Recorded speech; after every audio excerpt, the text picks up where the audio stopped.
বিস্তারিত জানবো। ঢাকার সিএমএম আদালতের সামনে আছেন সহকর্মী আসিফ মোহাম্মদ সিয়াম, সরাসরি যাব তার কাছে। সিয়াম, ঢাকার সিএমএম আদালতে সকালে সাবেক প্রধানমন্ত্রী শেখ হাসিনার উপদেষ্টা সালমান এফ রহমান এবং সাবেক আইনমন্ত্রী আনিসুল হককে আনা হলে তাদের বিরুদ্ধে কোতোয়ালি থানার একটি মামলা, বৈদেশিক মুদ্রা নিয়ন্ত্রণ মামলায় তাদের বিরুদ্ধে 7 দিনের রিমান্ড চায় পুলিশ। সেই আবেদনের প্রেক্ষিতে আদালত তাদের 5 দিনের রিমান্ড মঞ্জুর করেন। এছাড়া সাবেক প্রধানমন্ত্রীর উপদেষ্টা সালমান এফ রহমানের বিরুদ্ধে আরেকটি মামলাও তোলা হয়, সেটি হচ্ছে বিস্ফোরক নিয়ন্ত্রণ মামলা।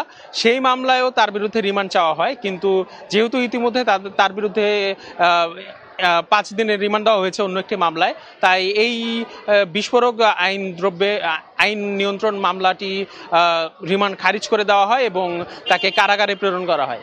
এছাড়া সাবেক বিচারপতি শামসুদ্দিন চৌধুরী মানিক, তার বিরুদ্ধে ধানমন্ডিতে একটি হত্যা মামলার আসামি হিসেবে তাকে নতুন করে গ্রেফতার দেখিয়ে কারাগারে প্রেরণ করা হয় এবং ডিএমপি কমিশনার আসাদুজ্জামান মিয়া, তাকে উত্তর পূর্ব থানার একটি হত্যা মামলায় নতুন করে গ্রেফতার দেখিয়েও তাকে কারাগারে প্রেরণ করা হয়।